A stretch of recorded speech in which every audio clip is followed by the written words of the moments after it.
So my name's Bill Sajek. I was asked to kind of diverge a little bit from our typical report and give you a report on what one of our big claims to fame is, and that is to beg, borrow, and steal any piece of hardware we can find.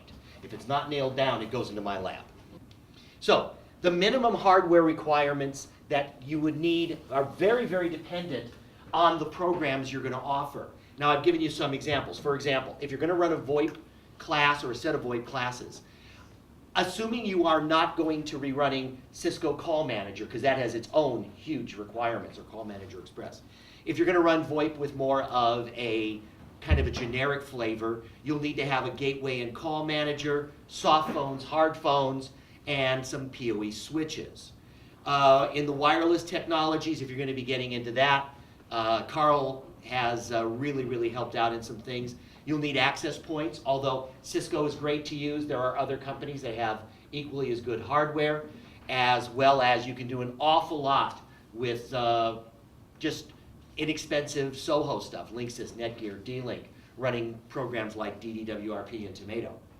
In the virtualization, that is a big cost because you have to come in with a NetLab appliance and ESXi servers. But I do actually have some ideas, and we've actually pulled some of these things out of the hat and have been able to bring up a fairly powerful virtualization lab on a very small amount of money. Here are some things that you can do. Number one, get in real close contact with your IT directors. It's extremely important that you get first dibs on any hardware that is getting taken out. What happens is, in our case, our college rotates desktop computers every 3 years. It was something that they have been trying for, they've been able to succeed. Well, I'm usually the first in line with my handout saying, well, if that's coming off of active service, then can we get it into our labs? Now, generally that has worked fairly well. So again, be first in line. Don't demand. One thing I found, demanding is usually the first way to get them to say absolutely not. But if you go in, bottles of wine, chocolate, they all work very well. Another thing is, if you can get your IT people to maybe teach a class. First of all, they do have the experience if they're fairly good working in front of them. Especially, I'm bringing my IT director into teaching the Microsoft classes, some additional classes as we go along. And he was really interested in getting involved with the Microsoft Office classes. And this way, they think they have a vested interest in helping you. So that's become very good. However, ask consistently but nicely, make friends. Remind it that it's going to be instruction, the key word. If they're going to take equipment out of production, out of instruction, and they put it into another area of instruction, that looks good.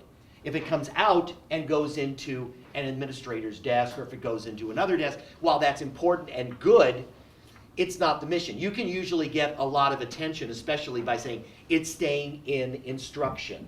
That usually gets your district very happy about it. And your other big cohort can be your VP of Administrative Services. Your VP of Instruction as well, but the Administrative Services guy usually holds the purse strings, and that can help you out a lot. Repurpose hardware to do things the manufacturer says it can't do. You can take a lot of desktop computers today and make them servers. There is a lot of power. A Core i7 or even a Core i5 or an i3 with enough memory can be a fairly decent server. It supports virtualization at the hardware level. No, it's not a Xeon. But if you can throw 16 gig of memory at it, then you can have a reasonable server. You don't need huge amounts of disk space, but you can very easily make large RAID arrays using older 80, 160, 250 gig hard drives. Question? Well, actually, a point. I'm sorry. Or a point. We discovered the hard way that many, actually, when you put up Core 2 Duo, many of those don't do hardware virtualization. That's true. The Core 2 Duo does not. So watch your specs. Yeah, you got to watch the specs. The Core I's do. Yeah, okay. Yeah, they do them fine. But the Core I, you can do some of it with the Core 2s, but you got to do them in a different way. You got to set them up ESXi a little different. The other difficulty that I've been running into lately has been driver limitations. I'm sorry, what? Driver limitations? Yes.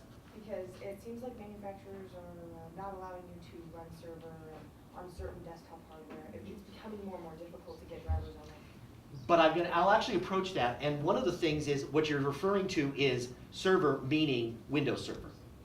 Yes, I understand, and that I do absolutely understand. But here's something else you can do. You can throw enough memory at it, run a Linux server, virtualize the Linux server, and then take the Linux server, virtualize it, and then run server 2012 or 2008 in it.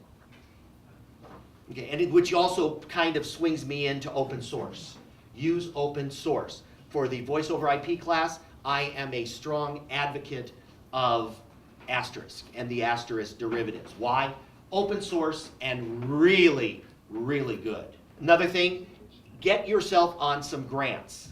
Find grant money. That's always a good way to do it. Also, if some other group on the campus is doing grants that's going to be buying hardware, find out what they're going to be buying. If you can find out offer your services. Let me help you spec out what you need. We really know this, maybe we can help it out. And now, what you can do is, if you help them spec it, you can spec it in such a way so that when the grant is over, you can swoop up the hardware. He speaks from And I experience. speak from experience, I'm not lying, that's what I've done a couple of times. I've actually helped them, worked them out, and then when the grant was over, the IT staff said, well, we'll take that into our inventory. I said, no, it must stay in instruction. We're gonna keep it in instruction. Like I said, sometimes you gotta be a little conniving. Also, a lot of your companies will also be replacing their technology every 3 years or 4 years, maybe 5, but generally 3 to 5 years. So your committee members can help put you in touch with people. And if you can really turn the screws nicely, they will generally say, hey, we can give our old equipment to you. We have a couple of our BILT members now who are a great conduit. They are right now doing a complete server refresh, and we're getting a ton of Dell 2950 servers. And they're just they just gave us a blade server with 16 4-gig blades with dual core or dual Xeons. I'm not going to go into all the details, but it was like, the guy brought this in and I went, holy crap. So it was really cool. Also, one of the things, and this is something that we're going to try out as we get our new facilities coming up in line. Named buildings, named labs make companies look good. So if you say, hey, if you donate X amount of dollars to our program, we will name the lab after you. A lot of companies will want to do that. There are a lot of philanthropy organizations that like that naming. And that can be done as well. So here's some examples that that we've done at OCC. We have our server farm. I don't know if you can see the picture, but it's a bunch of Dell 280s just stacked up with KVMs and all kinds of strange ways to get terminal access to them. In our virtualization, we got our 2 Dell PowerEdge 910s. They were acquired from a health information technology grant that I was working on, same thing. And when the IT department tried to swoop them up, I simply reminded them that that has to stay in instruction, and what better since I was one of the team members on it. We also have our Dell servers. These are the 2950s that have been donated. We have taken 20 laptop computers that have been repurposed. Each one has a gigabyte of memory and 40 gigabyte hard drives. Not high end, but for running a Cisco class, they're perfect. They all have serial ports. We can plug them in, and we can do that very simply. We also have our wireless access points. We have taken a lot of our APs that have been taken down from the school. They are being replaced with a higher end Cisco environment. So we just basically grab every AP we can get our hands on, our bridges. We also take old Linux, or I'm sorry, not Linux, Linksys routers and like, install DDWRT on them. You can do a hell of a lot with that. It is a great way. You can teach bridging, you can teach transparent bridge, client bridge. You can do everything you can do with a Cisco AP. Okay. Yes. I said at the beginning of that, if we're having problems getting our virtualization class, you said you're doing it with minimal hardware. Can you explain? Minimal hardware? Well, what we did is we were able to do it with a NetLab. We got a NetLab I'm trying to think, AE or PE? AE. We got the AE. back when Ann was the dean, we actually got a Perkins grant. So we were able to get the Net Lab, and we got some of the early Cisco hardware. Well, the first thing we did to try to get the virtualization lab up is I was able to take basically a clone motherboard, not a server motherboard, we took a couple of clone motherboards, just crammed it full of memory, and we were able to kind of get it started. Even though NDG says you can't do that, they want specific hardware, I matched the specs as close as I could, and we were actually able to make it run on a very low end. We could only run with the equipment we had. We could run one ESX server, and we could only run like 2 or 3 pods at a time. So it was very, very limited, but we were able to get it started.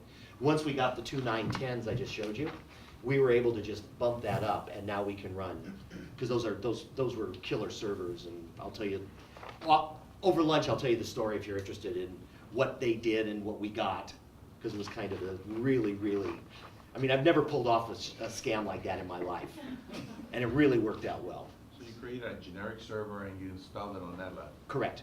Yeah, because for the ESXi servers, all you need is ESXi. It was 4.0, but now they'll actually go up to 5.5.1. But with 4.1 on it, you don't need that much power on the server just to run ESXi. What you really want the power for is to run the pods. So I ran them with, I ran it on a Core i5. I'm trying to remember what the first specs were. I think it was a Core i5, and I know I had at least 32 gig of memory in it. And that was enough to get